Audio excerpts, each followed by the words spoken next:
Pilot মামা। আরো হচ্ছে মাথায় নাই, তার মাথায় স্টুডিও জোস। Hi guys, right now I jumping this pond. River. এই যে সাঁতার জানে না। আমাদের মাঝি সাহেব বলেছিলেন যেখানে পা না ভিজেতে, এত নোংরা, কিন্তু একজন ব্যক্তি এসে পানি দিয়ে কুলি করে ফেলেছে।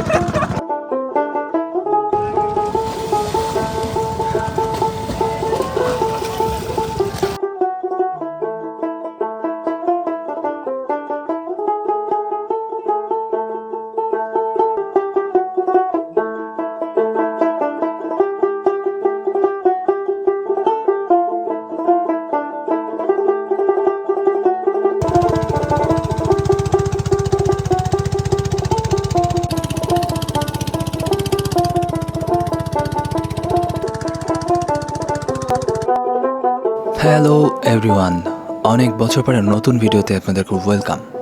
আমাদের জার্নিটা শুরু হয়েছিল ঢাকার আবদুল্লাপুর থেকে। 4 বন্ধুর গন্তব্যস্থান ছিল সুনামগঞ্জ, আর সুনামগঞ্জ মানেই টাঙ্গুয়ার হাওর। জনপ্রতি 800 টাকা বাস ভাড়া দিয়ে আমরা উঠে পড়ি এনা বাসে। ঢাকা সুনামগঞ্জ রুটে অনেক বাসই চলাচল করে, বাট আপনারা ট্রাই করবেন ভালো কোনো ব্র্যান্ডের বাসে ওঠার। একদম লাস্ট ট্রিপে আমরা উঠেছিলাম, মানে ঢাকায় আমরা একটু লেট করাতে বাস একদম শেষের বাসটাই আমরা পেয়েছিলাম। অনেক তড়িহড়ি করে উঠে পড়ি, তবে সিটটা পেয়েছিলাম একদম পিছনে। তবে বাসের মধ্যে এনজয় করতে করতে আমরা 4 বন্ধু মিলে আমাদের গন্তব্যস্থান সুনামগঞ্জে কখন পৌঁছাবো সেটারই ওয়েট করছিলাম।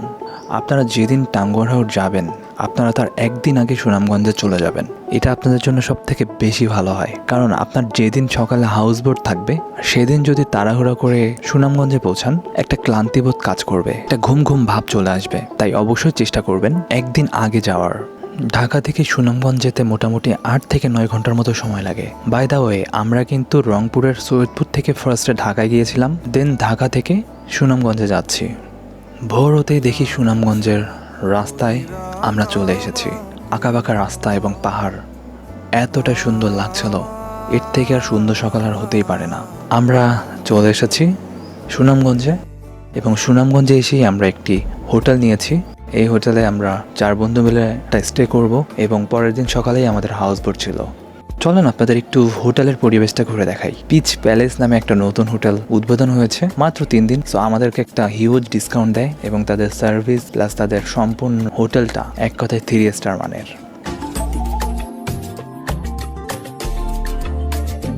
আজকে দ্বিতীয় দিন, আমাদের বোট সকাল 9টায়। ওদিকে বোটের ম্যানেজার সৌরভ ভাইয়া আমাদেরকে কল দিতে থাকে যে ভাইয়া আপনারা কোথায়, কখন আসবেন, বোট ছেড়ে দেবে। অবশেষে আমরা আমাদের কাঙ্ক্ষিত হাউস বোটে উঠে পড়ি। এক নজরে দেখাই আপনাদেরকে কত সুন্দর লাগছে সব হাউস বোটগুলো একসাথে। সকাল 10টার হাউস বোট আমাদের জন্য লেট করে 11টায় ছাড়ে। রুফটপের ডেকোরেশন সেটাও মারাত্মক সুন্দর ছিল। আমাদেরকে ওয়েলকাম ড্রিঙ্কস হিসেবে এই জুসটা দেওয়া হয়। ভুনা খিচুড়িটা এত টেস্ট ছিল যে বলার বাইরে।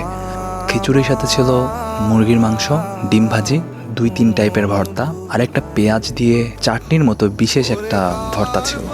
ওইটা অনেক বেশি মজা ছিল। খিচুড়ির কথা বলি, মারাত্মক টেস্ট, মারাত্মক। এবার আপনাদেরকে একটু মাস্তুলটা ঘুরে দেখানো যাক।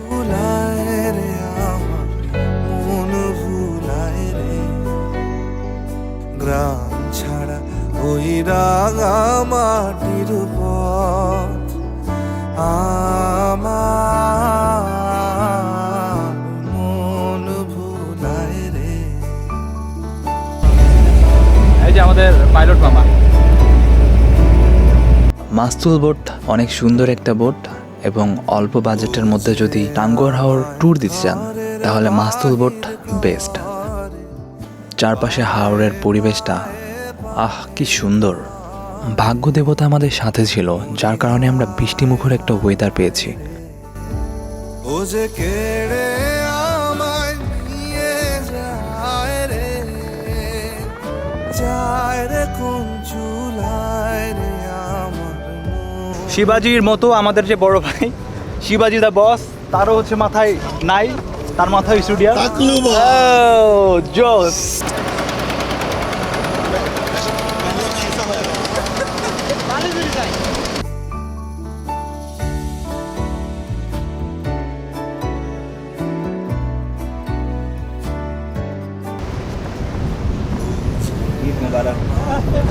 ये कपल ले जाना मधुर बोल। ভাই চলেন একটা ধাপ দিই ভিডিও করে। Hi guys, right now I jumping this pond river. এই জায়গাটা দেখেছেন কত সুন্দর না? আমরা ঠিক ব্রিজের নিচ থেকে যাচ্ছিলাম। রে কোন চুলায় রানু বাম্বাই কি রেস্টুরেন্ট মনে হয় নাকি?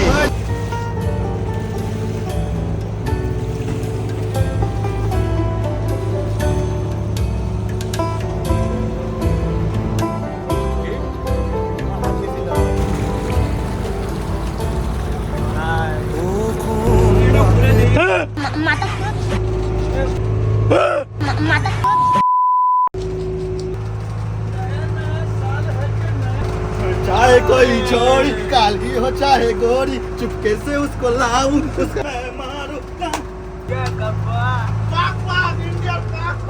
আর অল্প কিছুক্ষণের মধ্যেই আমরা পৌঁছে যাব টাঙ্গুয়ার হাওরের মেইন যে আকর্ষণ, ওয়াচ টাওয়ার।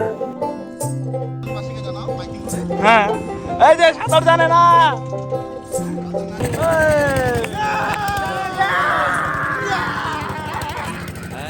আসতে তো কেন?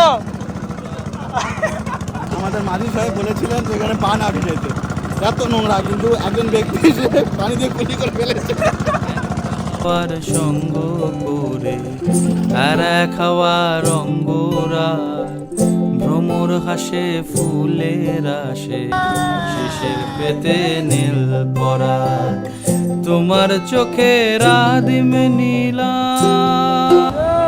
মধু দেখতেই পাচ্ছেন ওয়াচ টাওয়ারের অপরূপ সৌন্দর্য। তোমার চোখে কি সুন্দর হাওরের মাঝে কিছু কিছু গাছ। দিলাম তোমায় রায় কমল জোস তোমার চোখের আদিম ও দ্যাটস কল্ড বিজনেস। কমল উড়াল সেতু ভুলিয়ে দিল একলা থাকা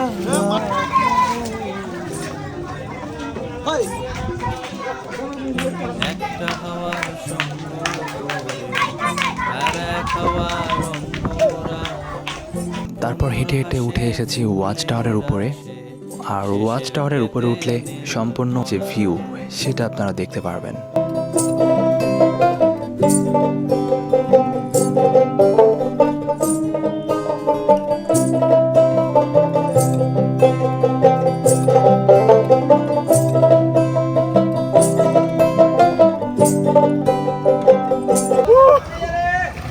একমাত্র আমি সাঁতার জানি, এনারা সব কাপুরুষ। যে ভিডিও করতেছে সে আরো বড় কাপুরুষ। ওই যে লোকমুখে একটা কথা শোনা যায় না, যে টাঙ্গুয়ার হাওরের পানি নোংরা ময়লা, এটা আসলে একটা ভুল ইনফরমেশন। যেখানে হাউসবোটগুলো রাখা থাকে সেখানে গোসল না করলেই হয়, একটু দূরে গিয়ে গোসল করবেন। এই যে ওয়াচ টাওয়ারে যে আমরা গোসল করছি, দেখতেই পাচ্ছেন ওয়াচ টাওয়ারের পানি কত স্বচ্ছ। এপাশ ওপাশ উতাস জ্বর চলেন আপনাদেরকে একটু ওয়াচ টাওয়ারের সম্পূর্ণ ভিউটা দেখাই। ঝড় একলা থাকা ভীষণ রকম এপাশ ওপাশ উতাস জ্বর হাওয়ার ছুতোয় কোকে ডাকো বক্ষে দুজন তুলবো ঝড় বক্ষে দুজন তুলবো ঝড় তোমার আবারও হাউস বোটে ফেরত এসে দুপুরের লাঞ্চটা করে নিলাম। কেন জানি এই হাউস বোটে এসে আমার কাছে মনে হয়েছে যতবারই খাবার খেয়েছি প্রতিটা বারের খাবার আমার কাছে নিজের মায়ের হাতের রান্নার মতো মনে হয়েছে। এই হাউস বোটার যিনি শেফ, তিনি এক কথায় মারাত্মক রান্না করে। বাইকে করে মাত্র 100 টাকা ভাড়াতে আপনি যেতে পারবেন লাকমাছড়াতে, এবং লাকমাছড়ার পরিবেশ কেমন, সেখানকার সৌন্দর্য কেমন, সেখানকার পাহাড়গুলো কেমন, বিস্তারিত ভিডিওতে দেখতেই পাচ্ছেন। বন্ধু আর আসর বসাবো চল দোতং পাহাড় জুম ঘরে পূর্ণিমা রাত বর্ষা জুড়ে জীবন জুয়ার আসর বসাবো আমি মার পারে ধে দেব পাতে বিন্নি চালের ভাত সাথে দুবেলা দুমুঠো খেয়ে তৃপ্তির আলিঙ্গন। লাকমাছড়া থেকে আসার পরে আমরা চলে এলাম নীলাদ্রি লেকে, ভাঙা গান ধরে আয়েশ করে এবং আমার কাছে লাকমাছড়ার থেকে নীলাদ্রি লেকটা বেশি ভালো লেগেছে। কিছুটা মিনি কাশ্মীর ভাইব পাওয়া যায়। পূর্ণিমা রাত বর্ষা জুড়ে জীবন জোয়ার আসর বসাবো।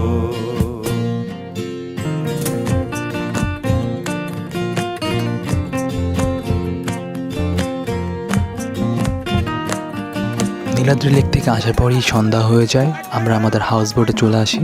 সেখানে রাতের ভিউটা তো আরও অসাধারণ। দেখতে পাচ্ছেন কেমন লাগছে রাতের পরিবেশ।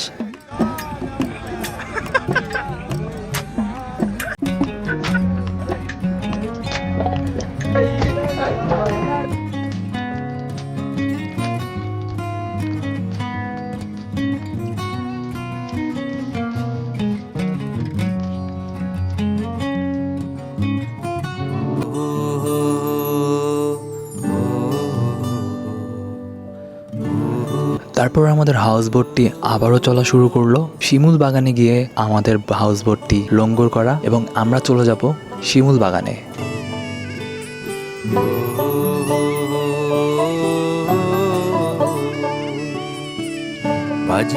মাত্র 50 টাকার টিকিট মূল্য দিয়ে প্রবেশ করতে হবে শিমুল বাগানে।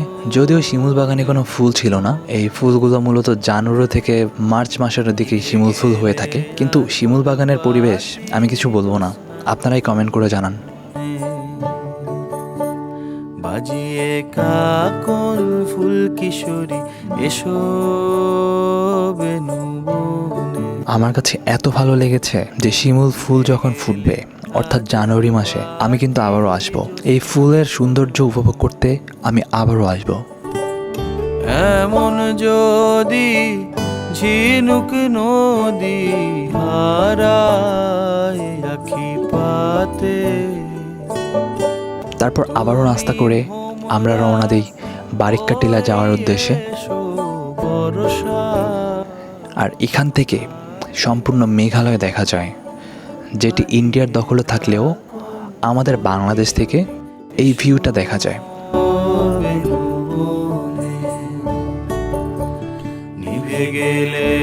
কি অপরূপ সৌন্দর্য, তাই না?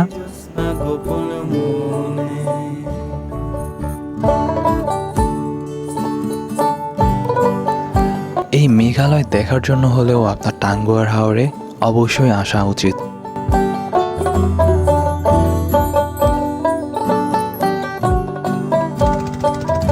তারপরে আমরা গোসল করতে ট্রলার ভাড়া করে অনেক দূরে যাই।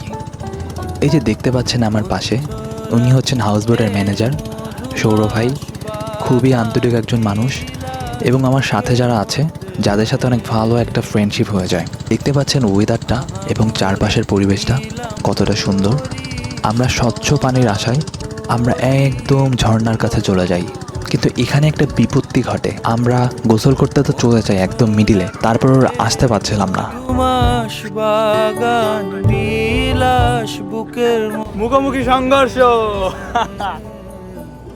আহামরি নীলাম অনেক কষ্টের টিউবের সাহায্যে আমরা চলে আসি, কারণ ওই দিকটা অনেক বেশি স্রোত, হাওরের মাঝখানে অনেক বেশি স্রোত।